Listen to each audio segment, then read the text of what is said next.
d'une prison de Dakar au fauteuil présidentiel, Bassirou Diomaye Faye incarne le pari victorieux du charismatique opposant sénégalais Ousmane Sonko, qui avait désigné son frère d'armes politique comme son suppléant. Bassirou, c'est moi, a dit Ousmane Sonko au sujet de son lieutenant appelé à devenir le plus jeune chef de l'État sénégalais après la reconnaissance de sa victoire par son principal adversaire lundi. Diomaye, comme il est communément appelé, l'honorable Lancérère, une des communautés humaines du Sénégal, fêtait son 44e anniversaire lundi. Son avènement annonce potentiellement une transformation significative de la gouvernance du pays. L'ancien inspecteur des impôts a franchi discrètement les étapes dans l'ombre de son mentor Ousmane Sonko, troisième de la présidentielle en 2019 et frappé d'inéligibilité en 2024 après 3 ans de bras de fer avec le pouvoir. Monsieur Sonko l'a désigné comme son remplaçant dans la course présidentielle.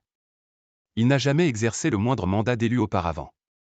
Libérés il y a 10 jours de la prison où ils étaient détenus, les deux hommes ont drainé, lors d'une tournée à travers le Sénégal, des foules en liesse qui répétaient comme unique slogan Sonko mou Diomaye, Diomaye mou Sonko, Sonko c'est Diomaye, Diomaye c'est Sonko, en langue wolof.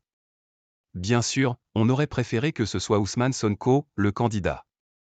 Mais j'ai confiance en Diomaye car Sonko lui a fait confiance.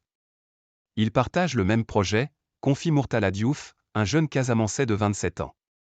Ils sont deux faces d'une même pièce avec deux styles différents, corrobore Moustapha Sarr, un formateur des militants du PASTEF, le parti de messieurs Faye et Sonko dissous par les autorités en 2023.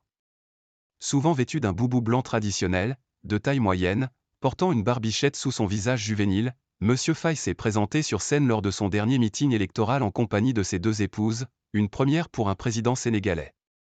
Contre l'hyperprésidentialisme, ce musulman pratiquant s'affiche comme l'incarnation d'une nouvelle génération de politiciens, mettant en avant ses valeurs panafricaines, sa volonté de préserver la souveraineté de son pays, de répartir plus justement les richesses et de réformer une justice qu'il juge corrompue. Il promet aussi de renégocier les contrats pétroliers et de pêche et dit ne pas avoir peur de sortir du franc CFA, y compris en allant jusqu'à la création d'une nouvelle monnaie nationale, une mesure que son adversaire Amadou Ba a dénoncée comme un non-sens économique. Particulièrement raisonnable. Son projet est largement relayé par ses nombreux sympathisants sur les réseaux sociaux comme sa déclaration de patrimoine publiée le dernier jour de la campagne pour marquer sa transparence. Ses rivaux lui reprochent d'être à la tête d'aventuriers prêts à mener une politique de rupture dangereuse pour un pays réputé pour sa stabilité en Afrique de l'Ouest.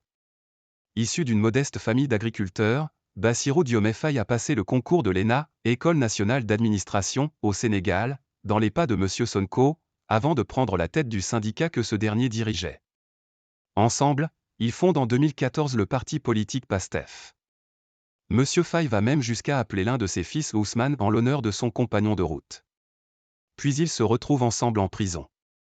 En avril 2023, M. Faye est inculpé et écroué pour outrage à magistrat, diffamation et acte de nature à compromettre la paix publique, selon un de ses avocats, après la diffusion d'un message critique contre la justice dans les affaires Sonko. En juillet, M. Sonko le rejoint, accusé notamment des appels à l'insurrection.